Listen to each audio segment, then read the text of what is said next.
So, I tried to work, in order to prepare this talk, I tried to work a bit on imagination, on what imagination is, by starting, of course, from fiction, but not concentrating myself strongly on fiction itself.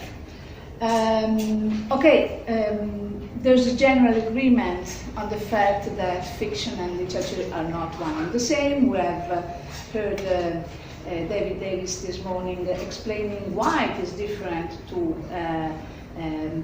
put a sharp distinction between what is fiction and what is non-fiction. Actually, there's a general idea according to which literature is any written text with, we could say, a literary aesthetic merit that can be classified according to whether it is fiction or non-fiction, whether it is prose or poetry, whether it is a novel, short stories, and so on and so forth. And fiction is intuitively seen as that kind of narrative that is not strictly based on history or facts, and it is often seen as that kind of narrative that has been imagined by an author. Fiction speaks, under this intuitively way of speaking about it, of what not really happened. So it is not strictly based on history or facts. Stacy Friend, by following Walton's paper on categories of art, has defended an essentialist account of fiction, which is considered as a good way of admitting fiction, but also of recognizing its complexity and the impossibility of distinguishing it sharply from what is non-fiction. We have fictions that contain or that refer to real individuals. We have spoken a lot of Napoleon, as well as we have non-fictions that admit fictional elements or details. The plan of my talk is the following. I'm not sure that I will really deal with all these 5 points, but this is the general idea. I will start from imagination, from the many varieties of imagination that philosophers have suggested. There are different taxonomies that somehow reflect different definitions that can be given of what imagination is. We have seen in the previous talks how difficult it is to say actually what do we mean by imagination when we speak of imagination. Then I will spend a few words on what we normally mean when we speak about the author's imagination, that is the creation of fictional works or of narratives, more in general. Then I will spend a few words on Kendall Walton's account at point 3 when dealing with the reader's imagination.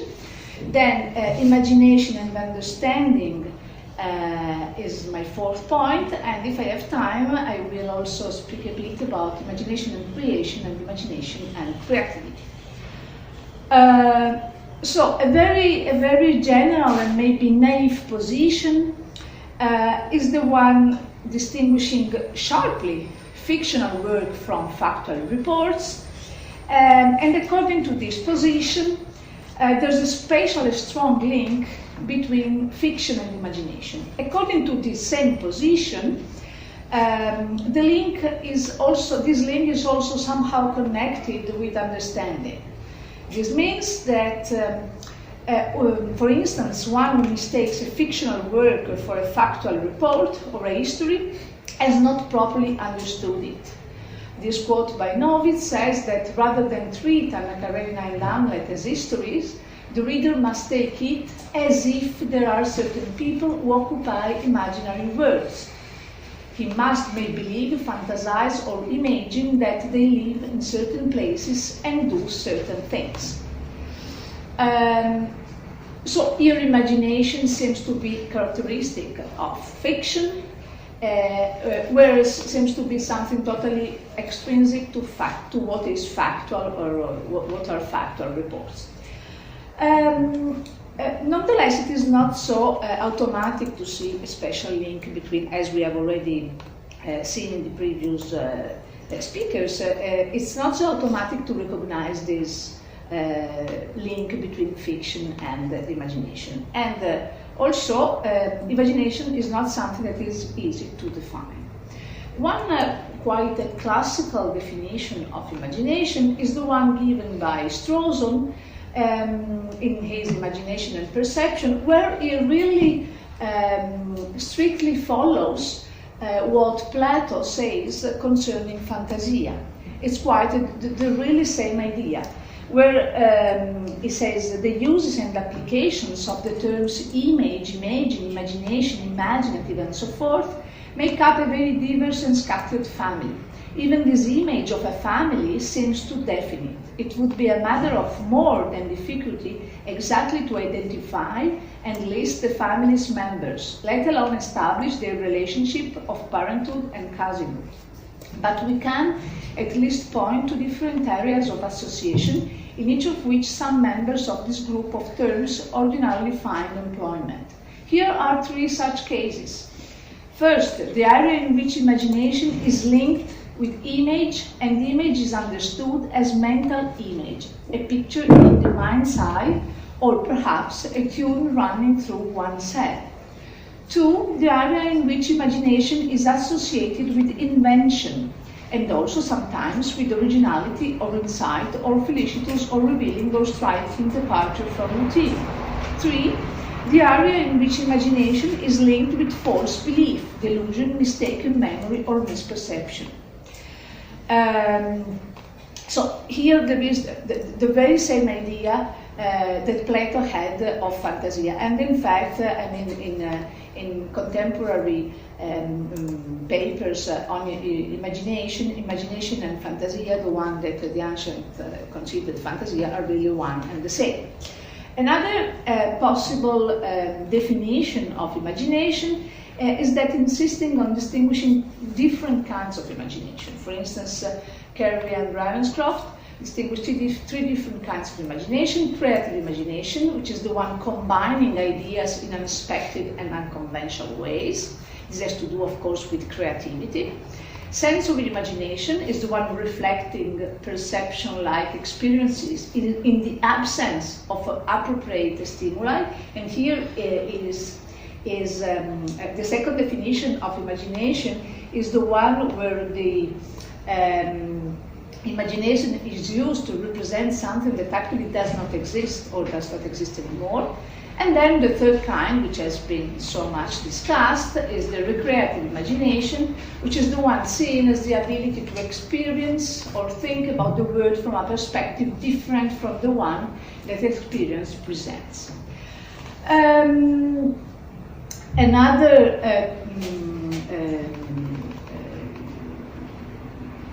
distinction of what, another definition of what imagination is, distinguishing three different uses of imagination, is the one given by Barry Scott in his paper on creativity and imagination, where first imagination is said to be the one having to do with false beliefs. To say that I imagine such and such is to say that I falsely believed it, or to say it, I misperceived something. For instance, to say that I imagine the cock truck to be an intruder is to say that I misperceived the cock truck as an intruder. Or imagination used as a synonym for the ability to engage in creative thought. Or imagination is sometimes employed to mean the same as imagery. For instance, if I cannot remember how someone looks, I might be told to try to imagine her face, that is, to try to form an image of it.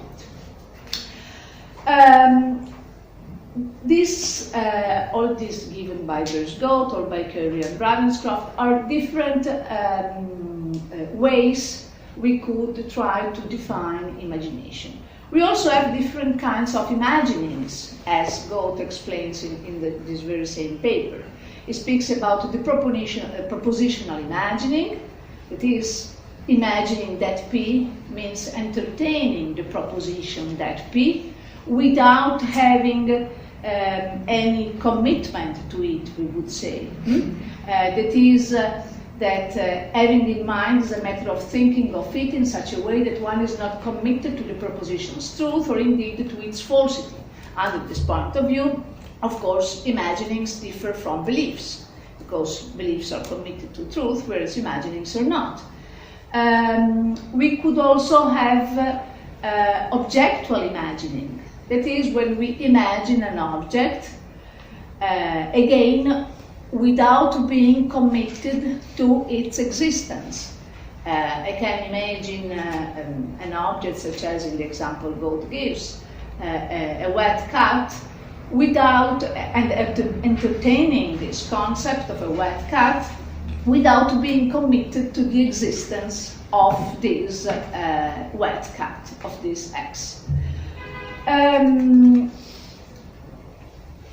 We could also have experiential imagining, that is when we, for instance, visually imagine something, or when we imagine what it would be like to feel something, and so on and so forth. The last kind of imagining Goth presents is what he calls dramatic imagining. It is what happens when we imagine what it is like to be some person, or imagining being in a person's position. This should not be thought of as a fundamentally distinct kind of imagining, he says, for it is a structured composite of the other sorts of imagining previously mentioned. Many think, just to make a brief link to Maria's talk, many think that, for instance, a part of the cognitive value of literary works resides exactly in that kind of imagining. It is imagining what it would be like to be Anna Karenina is what I learn specifically when reading that novel. Dramatic imagining has also to do with that kind of experiences we could have on, for instance, theatrical actors. There are also some papers that have been written on this, which are quite interesting, and they have to do with what has been labeled the paradox of onstage emotions. This means what really happens to actors performing, for instance, the role of Juliet or of Anna Karenina. Are they really feeling the emotions they are performing, or are they just making as if they were feeling these emotions, even if they do not really feel these emotions? Okay, this as far as imagination in general is concerned. I think that the taxonomies I have presented to you, that is both, the general definition given by Strawson and both the taxonomies given by Curry and Ravenscroft and by Goth could be considered as interesting in order to solve some of the problems we have to deal with today when discussing of the relationship subsisting between imagination and beliefs. Imagination is considered as being fundamental as far as we speak about what authors do when they create something fictional. Okay? So there seems to me to be a very strong link between the poets or the writers, more in general, creative act and imagination. It seems that what is written is able to somehow give a shape, a form to what imagination wants to create. Here are a couple of quotes, one by Leonardo and the other by Percy Shelley, both insisting on this idea that has been famously celebrated by the Romantics, according to which imagination is able to make explicit what the author has created thanks to his genius or whatever. The idea that imagination is essential for fiction, as many of you know, is at the basis of the proposal Herbert Deutsch has maintained in order to define fiction. According to Deutsch, being made up is both a necessary and sufficient condition in order to categorize a work as a work of fiction. This is a position that, according to Stacy Friend, is neither plausible nor popular, the main problem here is concerns this concept of made up. Okay, according to Deutsch, this is the real problem in his in Stacy Friend's critique. So in a paper that he wrote many years after, in 2013, he tries to explain what does he meant in that paper with the made up, with this expression. And he explains his idea of being made up and why this being made up is, according to him, fundamental in order to define fiction, by quoting two different passages, one from William Shakespeare and the other one from Virginia Woolf. By quoting Shakespeare, he says, Deutsch says that as imagination embodies forth the forms of things unknown, the poet's pen turns them to shapes and gives to every nothing a local habitation and a name. So it seems, according to this quote by Shakespeare, that what the author does, thanks to imagination, is to create something out of thin air. Okay? The poet's pen turns them to shapes and gives to every nothing a local habitation. Whereas by quoting Virginia Woolf, Deutsch insists on the difference of writing fiction and writing non-fiction. He says that whereas when we write non-fiction, for instance, as happens when we write an autobiography, we need respect facts. We need to say something that is somehow mirrored by reality. When we write fiction, we do not have restrictions, save those that the artist, for reasons that seem good to him, chooses to obey. So the difference between the author's work when writing fiction and non-fiction is somehow a different. On the one hand, when writing fiction, we are totally free. We can write whatever we want. We just need to respect our own rules. Whereas when writing about reality or about our own life, we need say how things really went. In this same paper, Deutsch also comments cases as the one Stacy Friend deals with, for instance, cases as the one of Janet Cook's Jimmy's Word, and Deutsch explains how his theory could be useful as well in order to explain such cases, even if they are actually not cases of non-fiction, but cases of fiction. And here I also quoted the idea of Garcia Marquez of how to consider Janet Cook's work. Actually, even if it is intuitively interesting, Deutsch's idea, it is apparent that this idea of total makeup or total act of creation thanks to imagination is too strong. It is not possible to create really everything in a novel. And in fact, here I wanted to report, this quote by La Rochelle, where he explains why, when we write novels, really we cannot create something out of thin air. It is impossible. It says, parce que rien ne sort de rien, parce que la génération spontanée est inconnue dans la littérature comme dans la nature.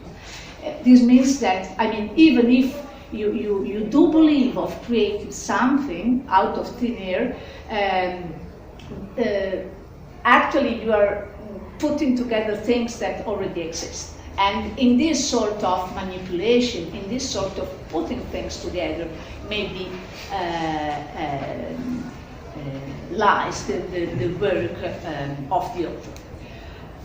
According to Deutsch, what is fundamental is the role of imagination as far as the writer is concerned, as far as the author is concerned, whereas according to other philosophers, Kendall, Walton, Hindley, we need insist more on the work the reader is asked to do. And in fact, as we have already seen in many of the talks of this morning,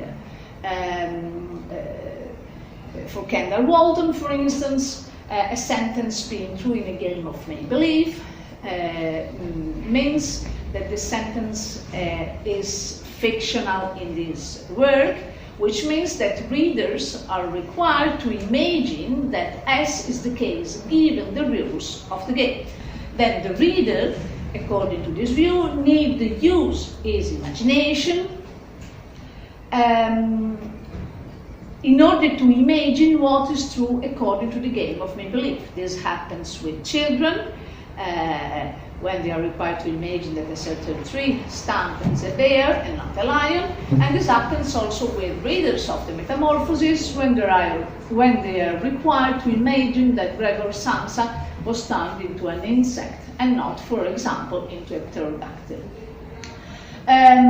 This is the strongest position defended by Walton, that has been somehow corrected in a paper that Walton has published 5 years ago. In this paper Walton has published, he explains why, after running this definition, the one according to which this request for readers to imagine that it is, this request for readers to imagine that is true what is told in the fiction need to be seen as a necessary but not as a sufficient condition for fictionality. The point, I mean, many things have been said on this, so I will not go in detail on Walton's position. What I would try to spend a few words on concerns understanding. What happens when we read a narrative, whether fictional or not, and what is the role of imagination in those cases. Okay. In order to explain the relationship subsisting between imagination and understanding, let me give a very general definition of fictional text. Let's see them as text about factual or fictional events, and that the statements we find in those texts are about the reality created, chosen, or portrayed by the author. So here I don't want to maintain any position concerning the reality created by the author when writing a novel. So we could say that the text describes a state of affairs and that the reader understands it as far as he is able to grasp, to understand, to imagine the state of affairs described in the text.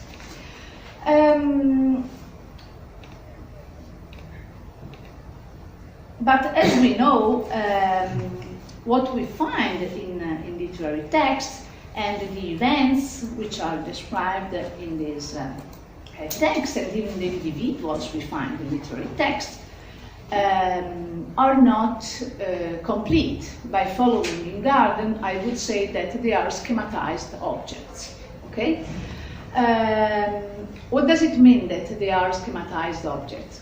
It means that here the schema Ingarden had in mind is not the Kantian schema, but it is the schema we can find in Bergson when he speaks about dynamic schemas.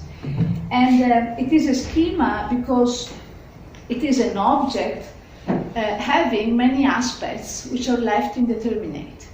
And the reader, in order to understand what he is reading, then the reader, in order to, I would say, in order to grasp the meaning of what he is reading, needs somehow to concretize during the reading and comprehension process of the text. Ingarden says that what is in question here are certain idealizations which are, so to speak, a skeleton, a schema of concrete, flowing, transitory aspects.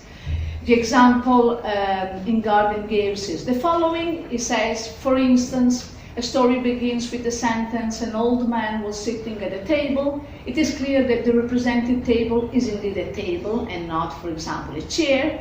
But whether it is made of wood or iron, is four-legged or three-legged, is left quite unsaid, and therefore, this being a purely intentional object, not determined. The material of its composition is altogether unqualified, although it must be some material. Thus, in the given object, its qualification is totally absent. There is an empty spot here, a spot of indeterminacy.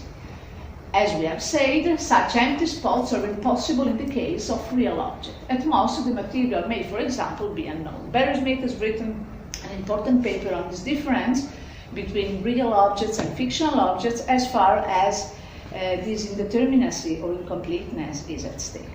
And what might be considered as interesting as far as our understanding of the text is at stake is that the way we complete the text, and in this I totally agree with what Derek has written in his book, the way we complete the text depends on the genre we have to do with. I mean, for instance, in order to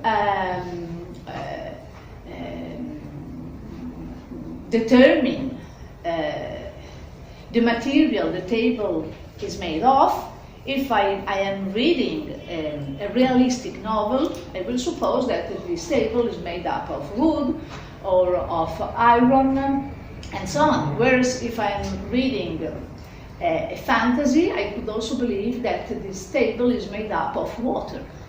Why not? I mean, in a realistic novel this cannot happen, but in a fantasy it could.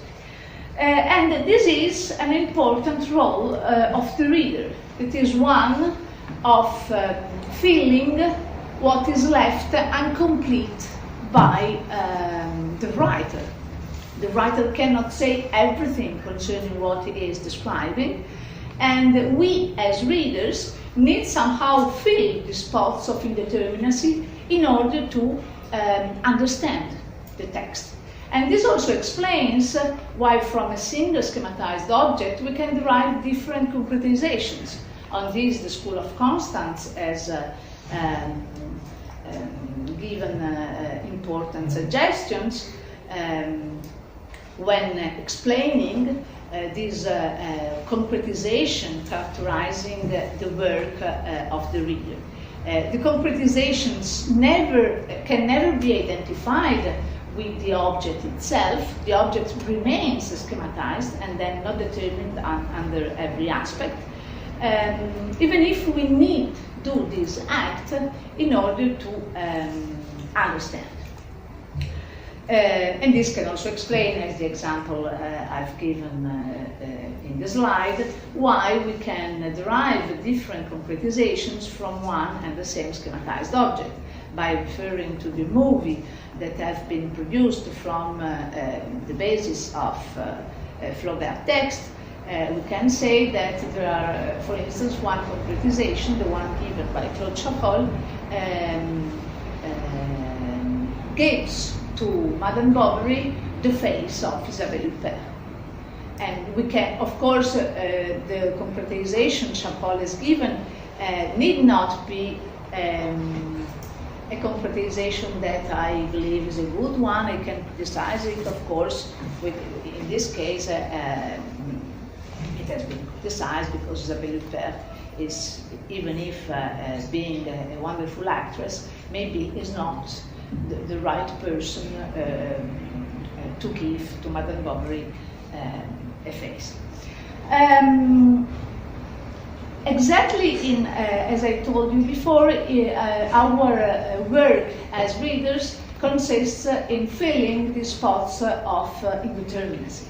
And Derek, in his book on fiction and narrative, explains how this happens in making reference to the different genres we have to do with. He explains that any narrative, whether fiction or non-fiction, has a contrast between what is explicit and what needs to be filled out. These are exactly what Ingarden calls the gaps or the skeleton of the work. With non-fictional narratives and some fictional narratives, broadly those that are realistic, we appeal to our background beliefs. With some fictional narratives, broadly those that are non-realistic, the background could be filled out by beliefs or by things that are true in a story, but which do not believe. Here, if I remember it correctly, Derek is criticizing Curry and Ravenscroft, who assume that what is explicit in the narrative is what has to be imagined, whereas what we fill out comes from our beliefs. And so they recognize somehow this distinction between what is explicit, so as to do with imagination, and what is appealed to in order to fill out the gaps, and it is what has to do with beliefs. Whether this distinction between the two, according to Derek, cannot be maintained as such because it depends on the literary genre we have to go with. Friend has a different suggestion in order to fill these gaps. She maintained what she calls the reality assumptions, and this reality assumption, differently from the reality principle, is the one according to which when we read, we take works of fiction, like works of non-fiction, to be about the real world. So according to her, the real world is always our main point, even if they invite us to imagine the world to be different from how it actually is. Thus, imagining a story world doesn't mean directly one's imagining towards something other than the real world. It is instead a mental activity that involves constructing a complex representation of what a story portrays. So I thought this fourth point was important in order to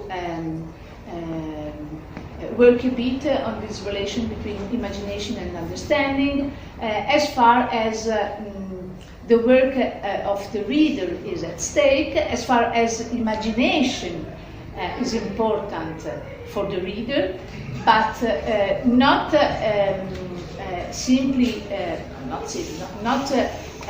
only as Walton's wanted to say, that is that the reader need imagine the propositions we find in the fiction as being true there, but as somehow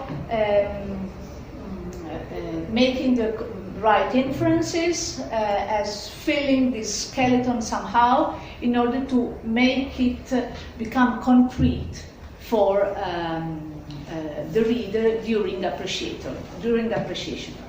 Another important point I found interesting as far as imagination is concerned, I would speak about at the end of my talk, concerns the relationship between imagination and creation. Okay, this is a particular relation because it is not clear the ontological status, what is created. This was a point Ingarden was aware of. In fact, according to him, what happens in those cases is simply the case of creating things such as illusions, or something that actually pretends to be something, even if it is not something in an ontically autonomous sense. And there is, I mean, from this idea of the kind of objects that are created thanks to imagination, a nice debate has grown up. According to Terence Parsons, for instance, what happens in those cases is that authors of novels give to some entities fictional existence. Okay, of course, this idea offered by Parsons has a special role in his general theory of non-existent objects. According to Kit Fine, in his The Problem of Non-Existence, fictional entities come into being as the result of the appropriate activity of an author, in the very same way as a table comes into being as the result of the activity of a carpenter. The objection, a classical objection that has been raised against Kit Fine, is that to create means to make something exist, whereas in the case of fictional entities, we do not have something that does exist. And to this classical objection, Kit Fine has answered that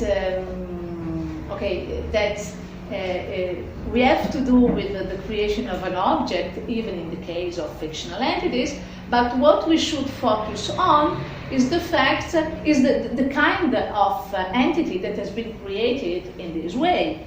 In fact, he explains that in the case of fictional entities, what has been created is a non-existent. That's why fictional entities, even if created, do not exist.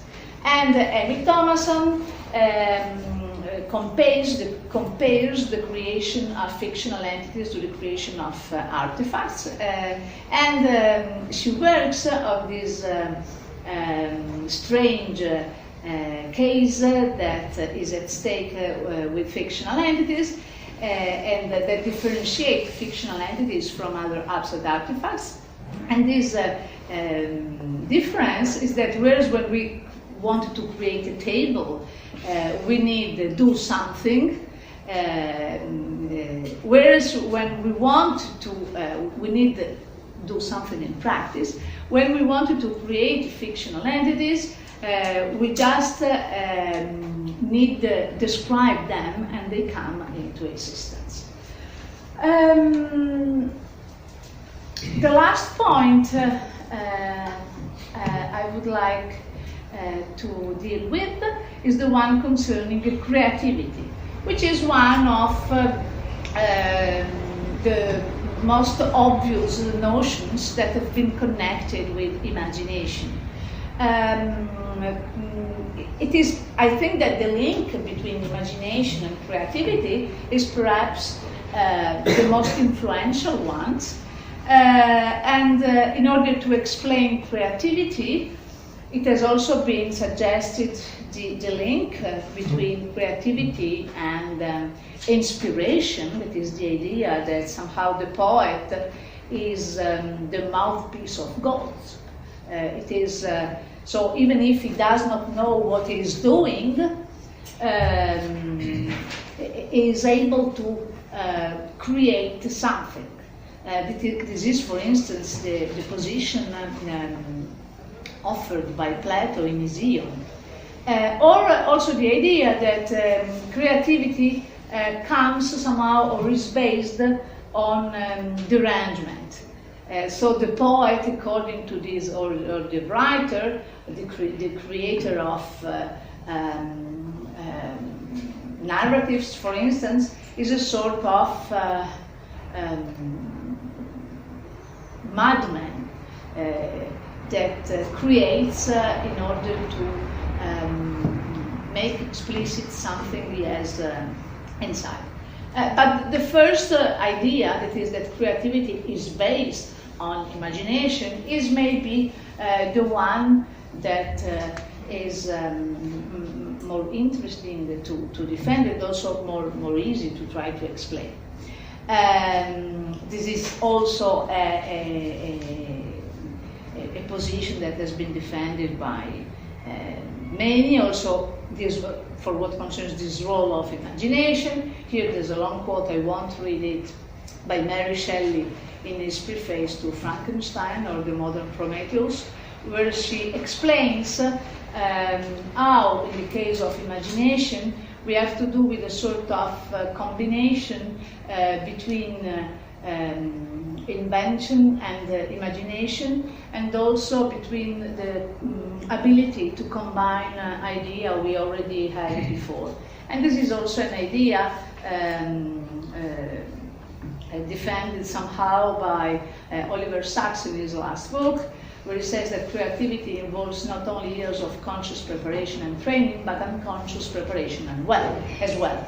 And this idea proposed by Sacks here is an idea we could better explain by distinguishing two different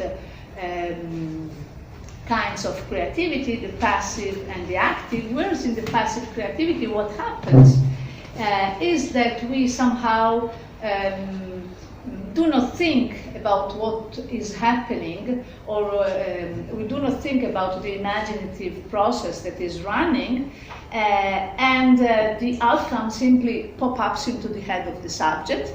For instance, this is what happens when we need to solve some problems, or we have something that we are not able to solve, and then we go to sleep, and the day after we have somehow the solution.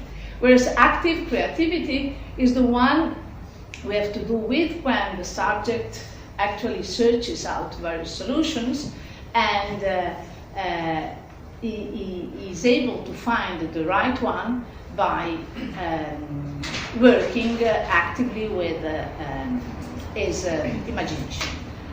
Okay, then I had also a very last slide on a point that was discussed this morning, that is the relationship between imagination, belief, and action. And a very common and shared idea is that imagination is free. We have seen this from the first slide I've discussed with you during my talk. Imagination is free of commitments to truth and action. We have also seen how this could be corrected. But it seems that in a very naive way, we could defend the idea that to imagine something is not to be committed to its truth, nor seems to involve a commitment to perform any kind of action. Because it seems to lack, and imagination seems to lack an intrinsic end in this sense. It seems, one can use imagination for many different purposes, as we have seen in the points I've tried to describe to you, by create something, by understand something, and also by trying to explain how our imagination itself works when we produce or solve something. Okay, that's all. Thank you.